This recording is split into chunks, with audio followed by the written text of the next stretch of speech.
En la Ciudad de México, una de las construcciones más ricas en aspectos arquitectónicos es el Palacio de Bellas Artes.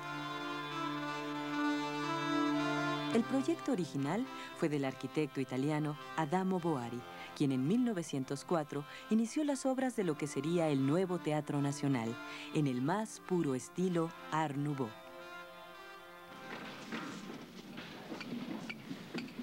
El crítico Agustín Arteaga señala respecto al exterior del edificio que sus características monumentales y lo que socialmente representaron no hubiesen sido posibles si su planeación y proyección no estuviesen enmarcados por lo que históricamente conocemos como el porfirismo.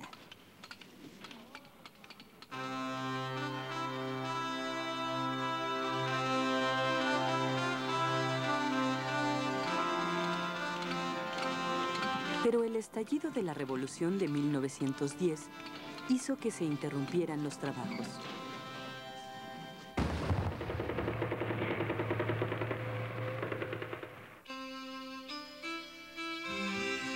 No fue sino hasta 1934 cuando el enorme edificio de mármol fue terminado, bajo la responsabilidad del arquitecto mexicano Federico E. Mariscal.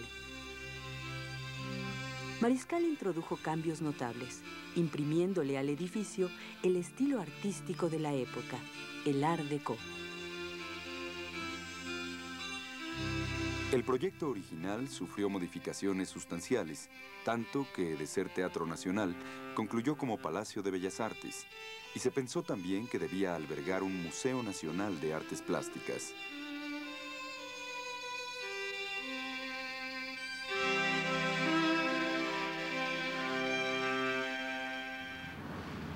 La colección permanente del Museo del Palacio de Bellas Artes está caracterizada por el muralismo mexicano que surge en la segunda década del siglo XX. Agustín Arteaga plantea que si en sus inicios fue uno de los modos de expresión plástica con mayor libertad, el muralismo se convirtió a su vez en una política rectora que, en un afán de crear una estética nacional única, vituperó a quienes no se sujetaron a sus cánones y posturas. Estéticamente no tuvo el mismo significado para todos los artistas, lo que puede apreciarse con gran nitidez en la obra congregada dentro del Museo del Palacio de Bellas Artes.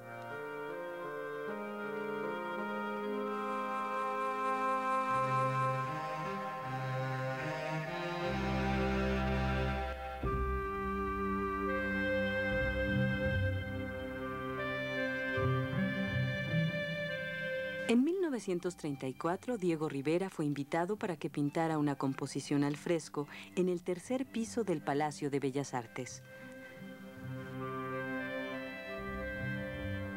Diego propuso pintar una réplica del mural El hombre en el cruce de caminos, que no logró concluir en el Centro Rockefeller de la ciudad de Nueva York. El magnate norteamericano John D. Rockefeller Jr. lo había comisionado, aún conociendo el radicalismo político de Rivera, quien, a pesar de haber sido expulsado del Partido Comunista Mexicano, estaba en la cúspide de su fama como propagandista del marxismo.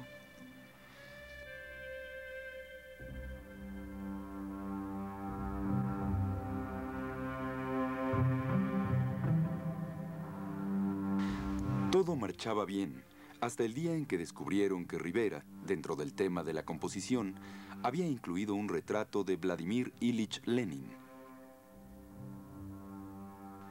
Ante la negativa de Diego de eliminarlo, se armó un escándalo y se detuvo la conclusión del mural.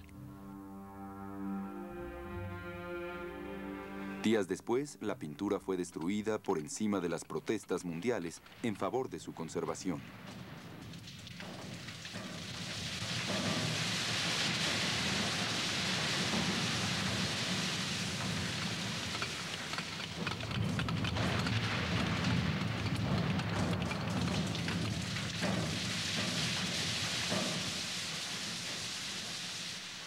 El título con el que Rivera rebautizó al mural en México es El hombre contralor del universo. La figura central de la composición corresponde a un obrero que a través de palancas y botones controla tanto el macrocosmos como el microcosmos, representados en las enormes aspas de una X.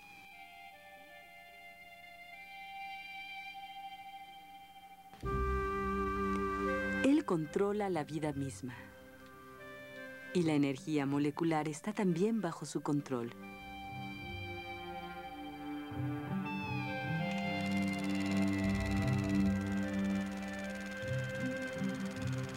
Unas complicadas máquinas sirven de fondo a la parte central. En la base de esta área se desarrollan los mundos vegetal y mineral bajo el control del hombre. Según apunta el investigador Javier Moisén, el obrero está situado en el cruce de dos caminos, de dos formas de existencia: el socialismo soviético por un lado y por otro el capitalismo representado por Estados Unidos de América, y el hombre tiene que decidir qué camino habrá de tomar.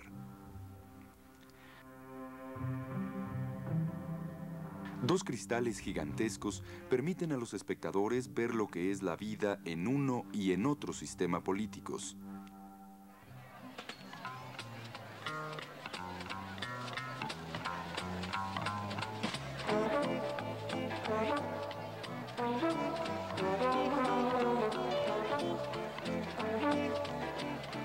En la sección del capitalismo, observan una escena de la vida disipada de los poderosos magnates, mientras que en las avenidas de Nueva York, una manifestación obrera es agredida por la policía montada.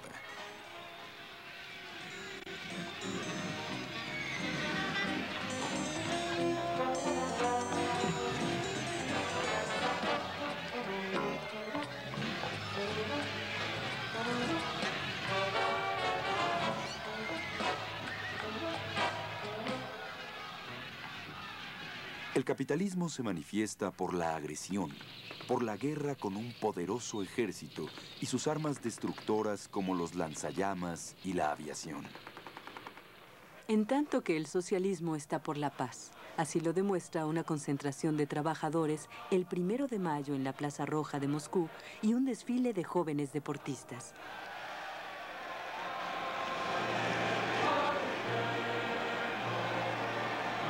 Al lado aparece Lenin compartiendo cordialmente con personas de diversas razas.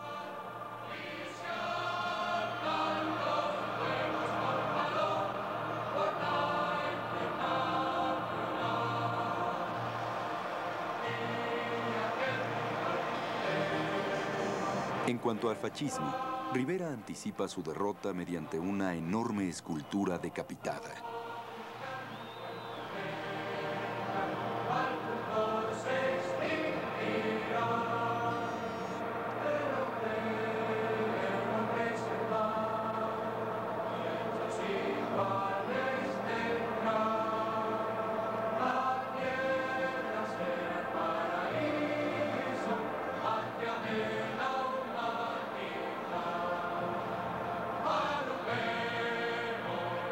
Diego reunió un grupo de magníficos retratos de los líderes del comunismo, entre ellos León Trotsky, quien sostiene un banderín rojo en el que está inscrito en varios idiomas: proletarios de todos los países, uníos en la Cuarta Internacional. Le siguen Federico Engels y Carlos Marx, portando los manuscritos de El Capital. Esta galería de retratos, incluyendo el de Lenin, acrecienta la fama de Rivera como un maestro en el género.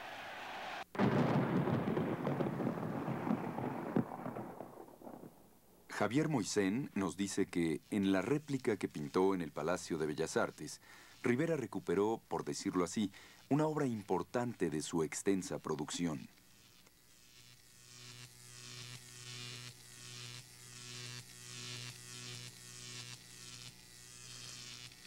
Lo que dejó en el mural es una interpretación positiva de la existencia del hombre a través de una estructura dialéctica marxista.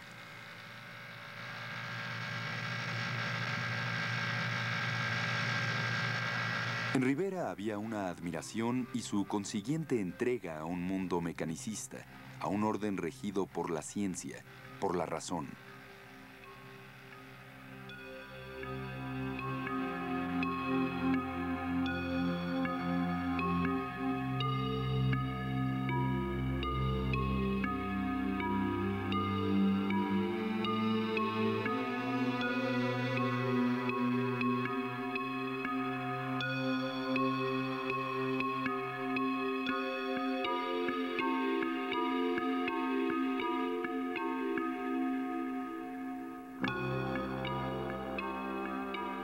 La historia de la obra titulada Revolución Rusa o Tercera Internacional comienza en marzo de 1933, cuando a Diego se le impide concluir en la ciudad de Nueva York el fresco El hombre en el cruce de caminos.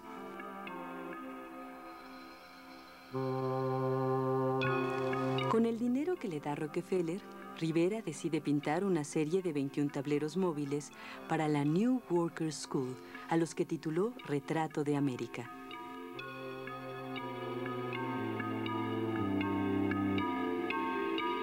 Al terminar estas obras, elaboró 3 paneles más. Uno de ellos es el que se encuentra en la actualidad en el tercer piso del Palacio de Bellas Artes. Respecto a este fresco, titulado La Revolución Rusa o la Tercera Internacional, el crítico de arte Juan Coronel nos dice que presenta a Lenin maduro y satisfecho, en tanto que Trotsky, delante de él, tiene esa actitud férrea de que guía una revolución con la conciencia limpia.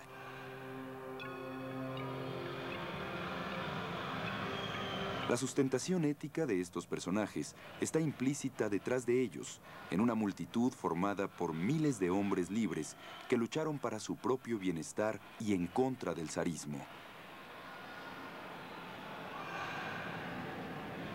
Coronel sostiene que es una obra idílica de profunda concepción romántica y maniquea.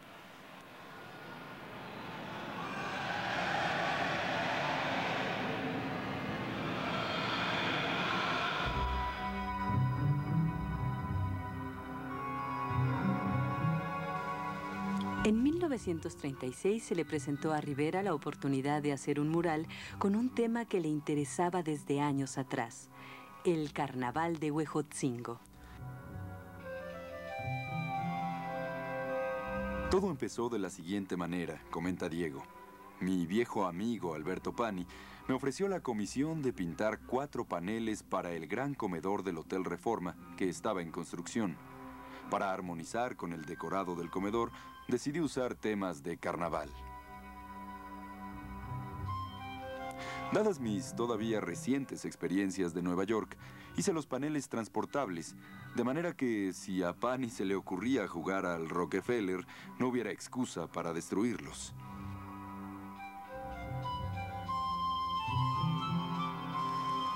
Diego reunió estos 4 paneles bajo el nombre de Carnaval de Huejotzingo.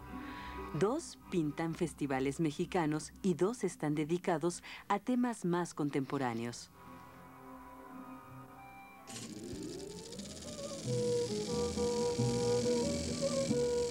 El Carnaval de Huejotzingo tiene como tema central la Batalla de Puebla, que conmemora el triunfo de las tropas mexicanas sobre la Armada francesa. Los personajes principales es Agustín Lorenzo, quien rapta a una doncella que es supuestamente la emperatriz Carlota. El panel llamado Agustín Lorenzo honra al bandido generoso del mismo nombre.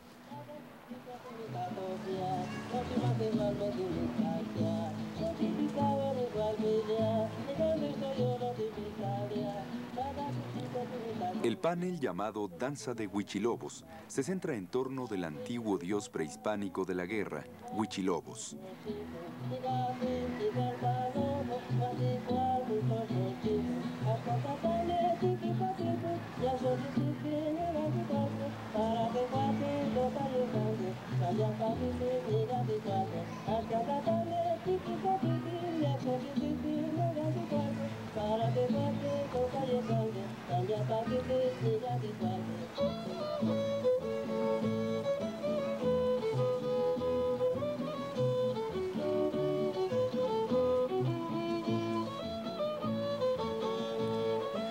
El crítico Juan Coronel señala que en el panel titulado México folclórico y turístico, Rivera se burlaba del México del turismo y de las señoras folcloristas, disecando tipos urbanos cuyas imbéciles pretensiones se satirizaban con orejas de asnos que les brotaban de la cabeza.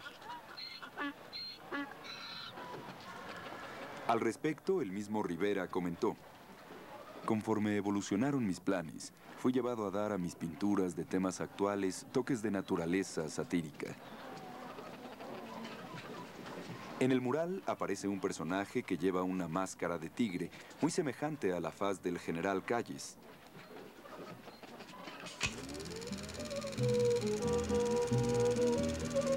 Este sostiene en la mano izquierda un pollo, mientras que carga en la espalda un tambo para leche y un servil caballo le sostiene una bolsa llena de huevos, negocios que el expresidente Calles controlaba.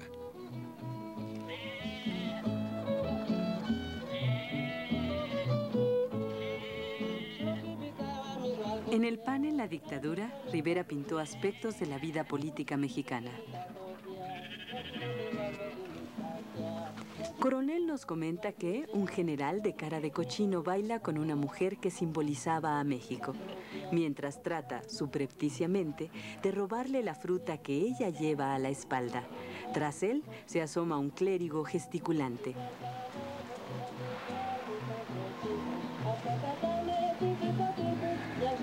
Un hombre con fisonomía de borrego, simbolizando al intelectual de alquiler, transmite una reseña oficial de las festividades, enarbolando un hueso seco. De inmediato los Conocenti bullieron de conjeturas, nos cuenta Rivera, que si los intrigantes rasgos familiares del general Marrano parecían los del presidente Cárdenas, que si las facciones del obeso prelado eran familiares, etc.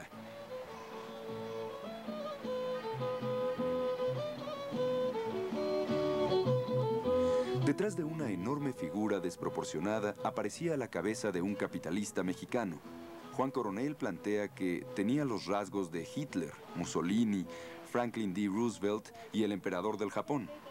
Una bandera que sostenía en la mano derecha era un compuesto de los colores respectivos de Alemania, Italia, los Estados Unidos de Norteamérica y el Japón.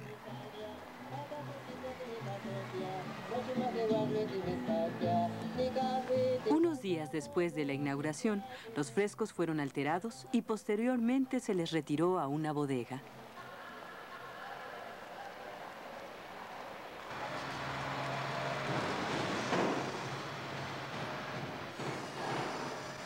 El ingeniero Pani, dueño del Hotel Reforma, declaró que mi decisión de cambiar los murales se debió a que Diego Rivera pintó a algunos jefes de Estado en una forma desfavorable.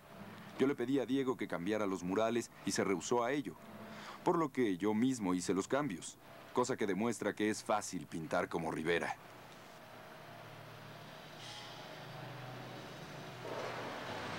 Coronel nos cuenta que Rivera convocó a una huelga apoyado por la Unión de Trabajadores del Ramo de Construcción, organización que bloqueó la entrada al hotel. Con ayuda del abogado del sindicato, presentó una demanda en la cual se establecía que tenían que ser reparadas las mutilaciones y alteraciones reaccionarias sufridas por las pinturas, cosa que sucedió.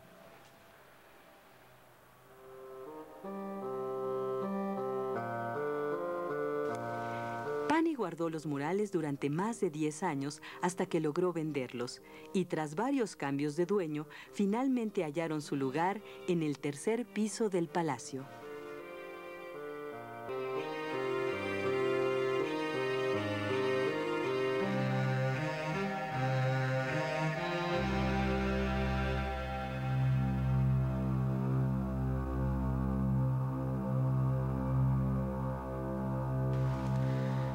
A principios de julio de 1934, José Clemente Orozco se comprometió a pintar un fresco en Bellas Artes, que hoy conocemos con el nombre de La Catarsis. La historiadora del arte, Teresa del Conde, nos dice que en el dibujo preparatorio realizado a lápiz, la masa humana entra dispuesta en forma casi simétrica y es una masa de huida, puesto que la mayor parte de quienes la integran dan la espalda al posible espectador. Hay muertos y bayonetas en primer término. Todavía no se incluyen ahí las meretrices, y por cierto que de 2 de ellas hay también bocetos previos. El boceto previo de la chata es un dibujo bellísimo y no produce repulsa alguna. Ya transportado al muro es otra cosa, continúa del Conde.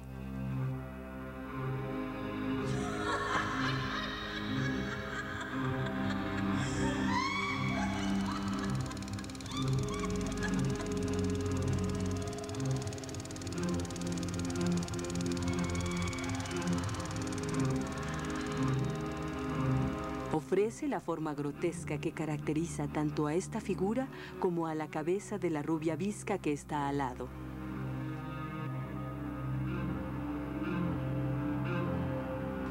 De la tercera figura femenina solo se ve el perfil.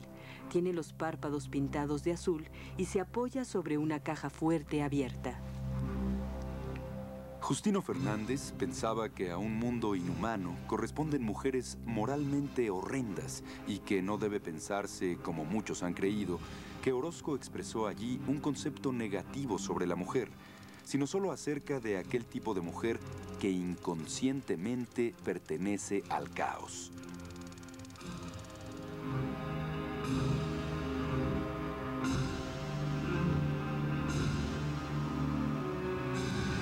El doctor Fernández tuvo a bien denominar a este mural la catarsis, porque si el artista parece desesperar ante el espectáculo del mundo bárbaro y civilizado de nuestro tiempo, en el fresco de Bellas Artes parece ofrecer una posibilidad de salvación por medio de la renovación, de la destrucción de este mundo infernal, de la purga.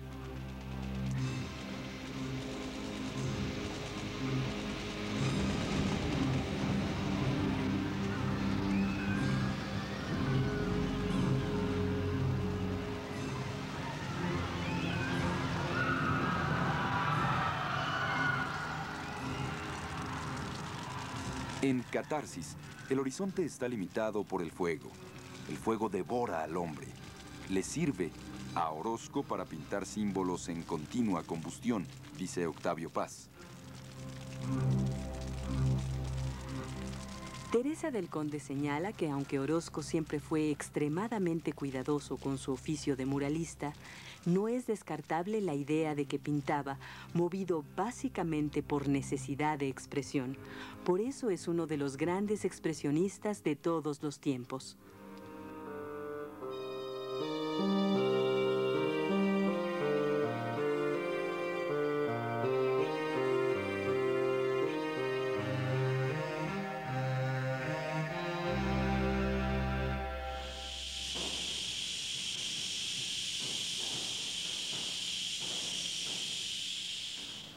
Justo en la víspera de la derrota del nazismo, David Alfaro Siqueiros recibió el encargo de pintar un mural en el Palacio de Bellas Artes, con el título original de México por la democracia y la independencia, que luego varió al más general de Vida y Muerte, y que fue titulado en definitiva Nueva Democracia.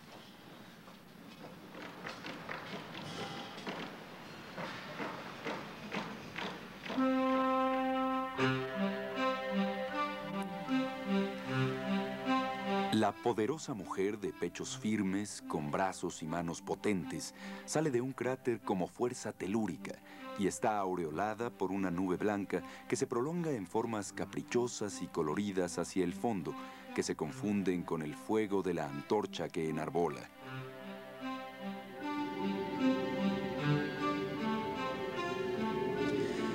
Estamos ante el propósito de Siqueiros de desconstrucción de un símbolo al recurrir a los aparentemente gastados atributos y atavíos de la libertad para referirlos a la actualidad.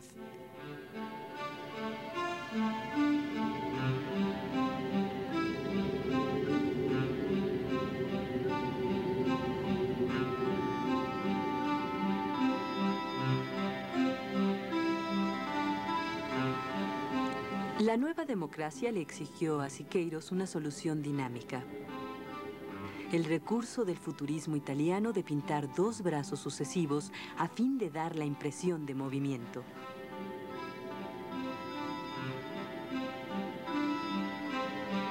El torso desnudo de la mujer que rompe los grilletes de la opresión.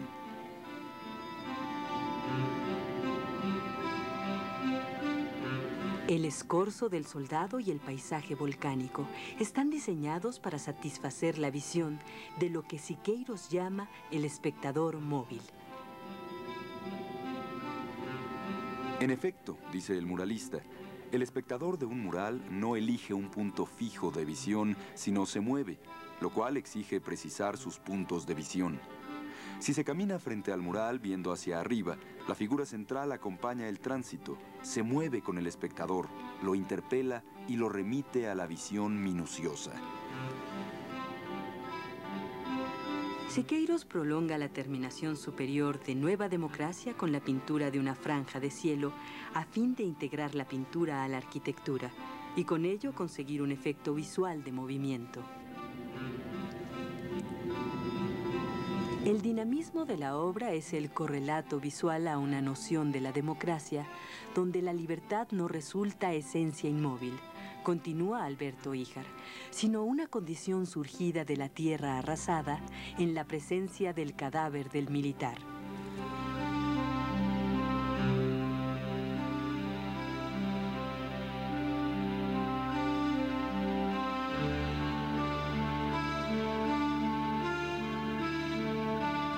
El mural se inauguró el 20 de noviembre de 1944 y en 1945, para conmemorar la victoria contra el Eje, fueron añadidas 2 pinturas a sus costados, tituladas Víctimas de la Guerra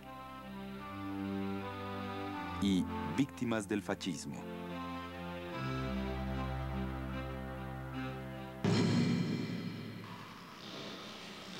La víctima del fascismo actualiza procedimientos de tortura tan antiguos, pero a la vez tan habituales, como las amarras en el piso de unos brazos en incómoda posición.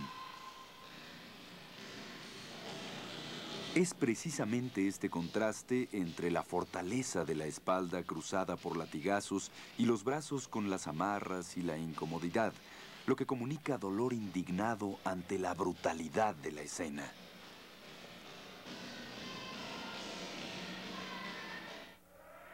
La víctima de la guerra, nos comenta Alberto Híjar, es una masa de pies, brazo cercenado, músculos y tela enrojecida.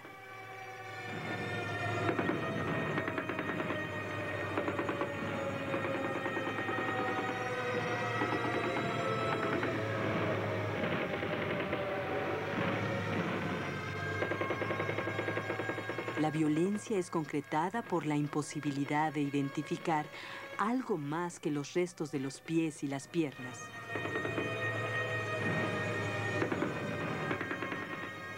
El carácter amorfo de la figura resulta así irreductible a alguna de las partes en conflicto guerrero, sino es más bien una referencia a la humanidad masacrada.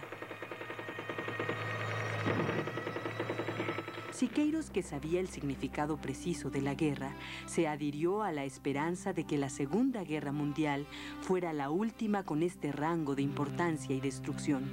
Por ello, las víctimas del fascismo y de la guerra han de ser la escolta necesaria de la nueva democracia para que la convivencia histórica y social no ignore ni olvide la persistencia de las tendencias destructivas de la humanidad, concluye Híjar.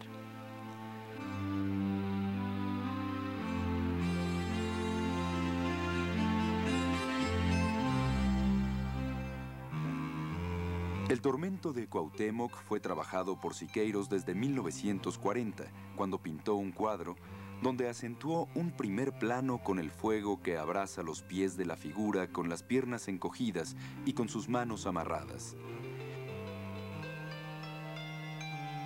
Es esta la visión convencional del tormento del dirigente Tlatelolca por un Hernán Cortés empeñado en hacerlo confesar los lugares donde habría escondido un supuesto tesoro.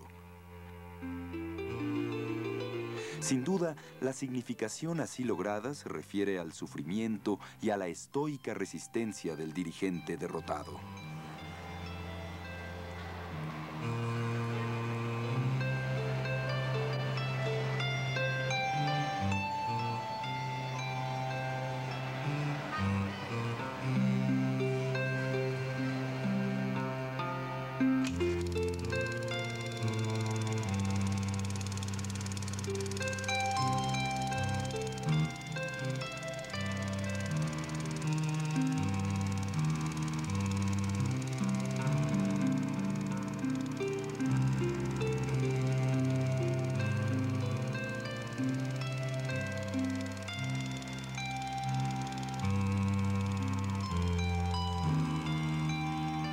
En el cuadro definitivo, nos comenta Híjar, Cuauhtémoc aparece con un compañero de tormento, a fin de contrastar las actitudes distintas. Cuauhtémoc tensa su cuerpo sin amarras, aprieta el puño y solo evidencia el sufrimiento en la mirada. El cuerpo en tensión horizontal es el significante principal que contradice la postura más bien melodramática y convencional de las representaciones anteriores. Mientras Tetlepanquetzal yergue el torso, mira hacia lo alto y une las manos en una especie de imploración con un rictus de dolor y unos ojos muy abiertos de donde manan lágrimas.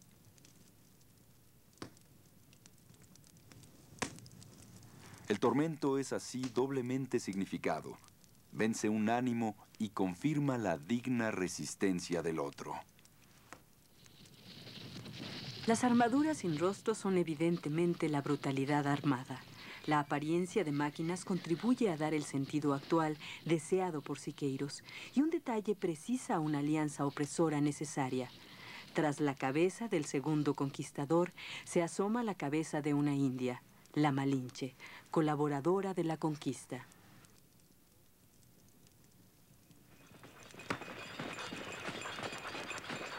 He hecho hincapié en las armaduras, en los caballos, en el perro, para recordar cómo el pueblo de desarrollo industrial mayor domina al débil, declaró Siqueiros.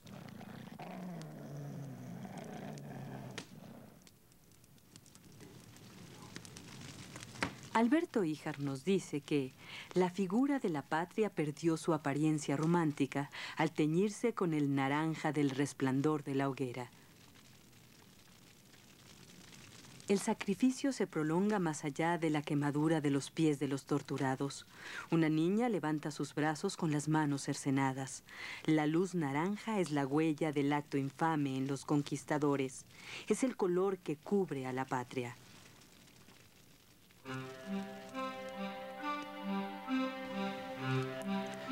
En el ámbito del mármol, la madera y el fierro adecuados al Art Déco, los murales son una especie de insolencia tolerada.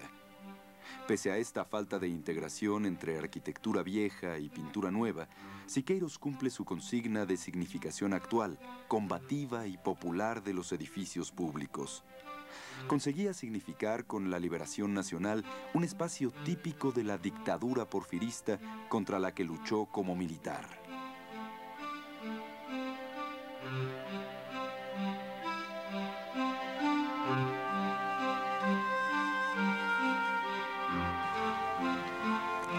Al referirse al mural Apoteosis de Cuauhtémoc, Siqueiros dijo: se trata de una alegoría en que represento al emperador como símbolo de la lucha de los pueblos débiles por su independencia. He querido representar cómo hay que abatir al enemigo con sus propias armas.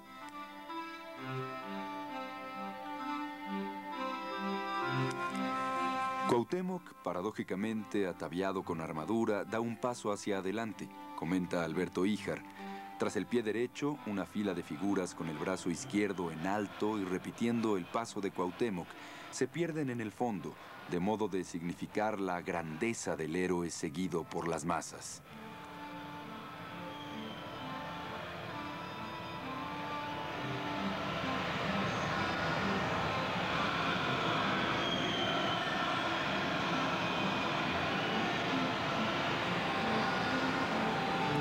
Poderoso y retador, Cuauhtémoc avanza, y con rostro decidido vigila el derrumbe del centauro, señala Híjar.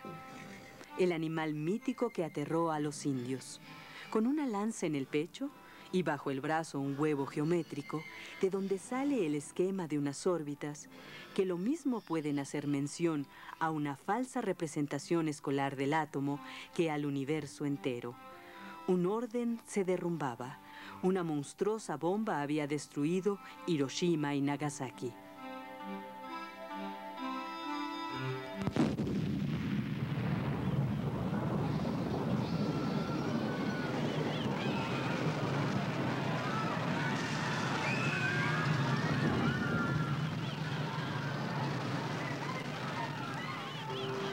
Siqueiros consiguió también actualizar un símbolo y probar con ello la historicidad de una figura convencionalmente reducida a la exaltación demagógica del indio. La traducción al español de la voz Cuauhtémoc había sido hasta entonces la de águila que cae. A partir de entonces debió ser águila que ataca, que avanza con su arma presta para golpear.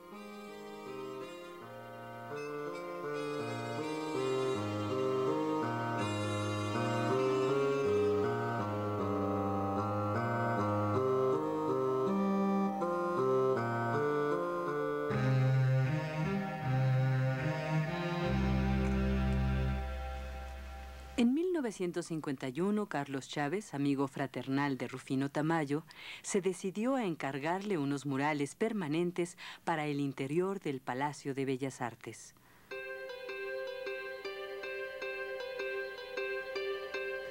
La crítico de arte Raquel Tibol plantea que Tamayo decidió desarrollar dos temas conexos e independientes a la vez: nacimiento de la nacionalidad y México de hoy.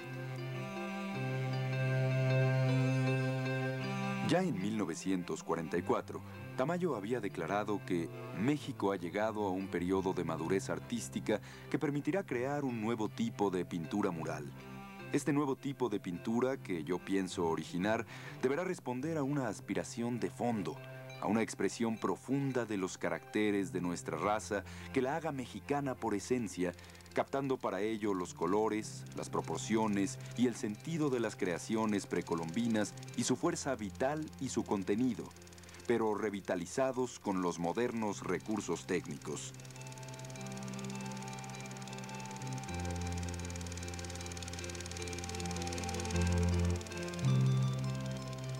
México en los tiempos precolombinos presenta aspectos trágicos y bárbaros, y deberán ser cosas bárbaras y trágicas las que deban significar esa nueva pintura.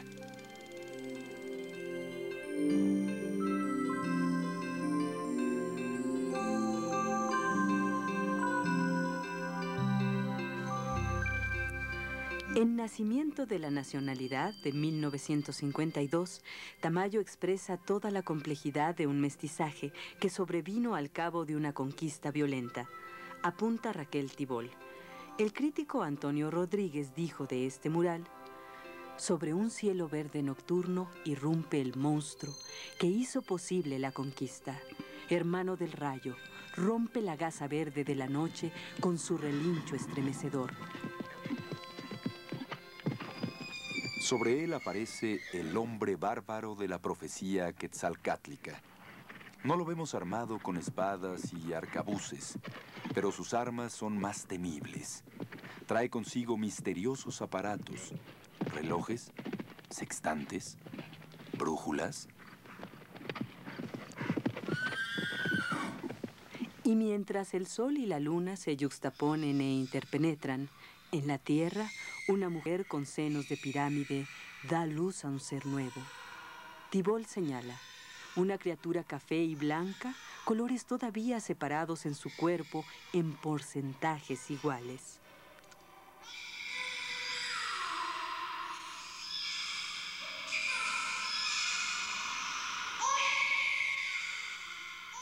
Abajo, nos dice Tibol, repta una serpiente, Quetzalcóatl, divinidad creadora y fecundante de la cultura y las artes.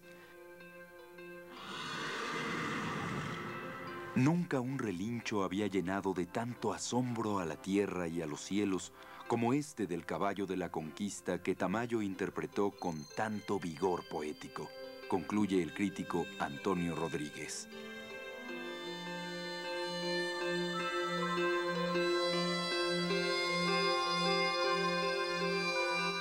El mural México de hoy, nos comenta Raquel Tibol, está dedicado a la ciencia, el arte y la técnica como fundamentos de la espiritualidad de los pueblos.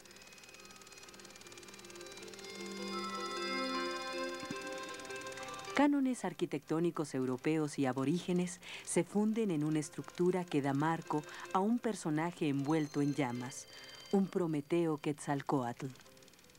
En su anhelo de superación, el ser humano, surgido del mestizaje, se enciende en la búsqueda de los valores esenciales de la civilización, dentro de una estructura ritual. Fuera de ella, un compás, aparatos, herramientas y construcciones propias de la era industrial.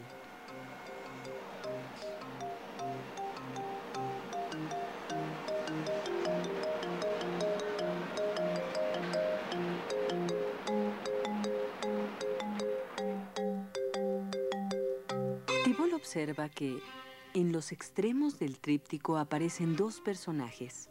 A la izquierda, un escultor, suavemente trazado, se empeña en inventar formas geométricas muy puras. A la derecha, una enigmática mujer desnuda y enmascarada, como diosa de la fertilidad, esparce semillas en una tierra muchas veces árida.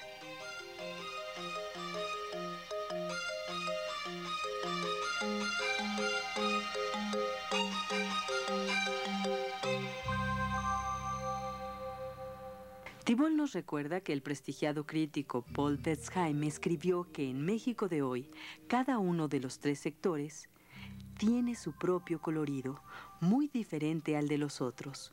Un rojo llamativo de un lado, un verde reluciente del otro, flanquean la superficie central.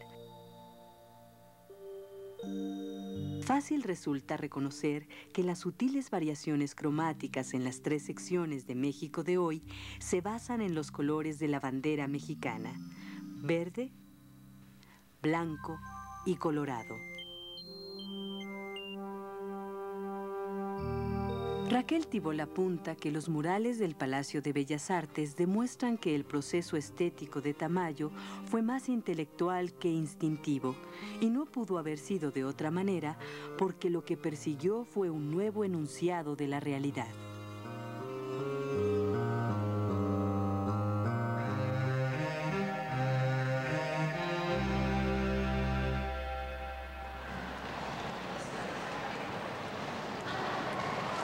En 1967, el Museo del Palacio de Bellas Artes acogió como parte de su acervo al mural La Piedad en el Desierto, de Manuel Rodríguez Lozano. Un fresco con quizá el historial más polémico en los anales de la historia moderna de la pintura mexicana, en opinión del investigador Luis Martín Lozano, ya que fue originalmente pintado sobre uno de los muros de la entonces penitenciaría del Distrito Federal, el Palacio Negro de Lecumberri.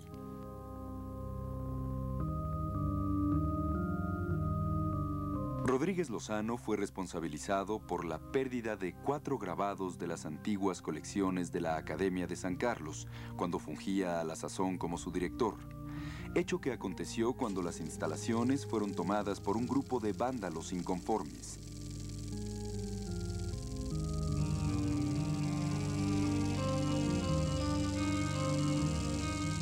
Durante los 4 meses que el pintor estuvo cautivo, se dedicó a reflexionar sobre su quehacer pictórico. El contacto con ese mundo tan descarnado en el que se vive realmente más allá del bien y del mal me llevó a adentrarme en la pasión que ha sido la idea central de mi vida, el conocimiento de mi pueblo. La Piedad en el Desierto es producto de una etapa de profunda reflexión espiritual, movido por una inmensa piedad para con los desvalidos. A pesar de que años después fueron devueltas las obras robadas, el prestigio y la trayectoria del pintor se vieron seriamente afectados, nos dice Luis Martín Lozano.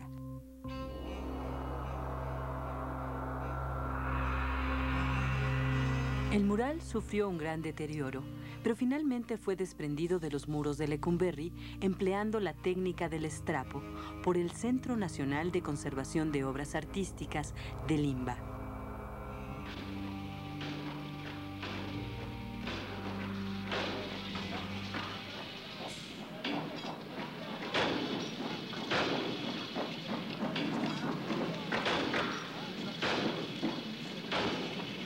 Fue restaurado mediante un trabajo muy minucioso y trasladado al Palacio de Bellas Artes.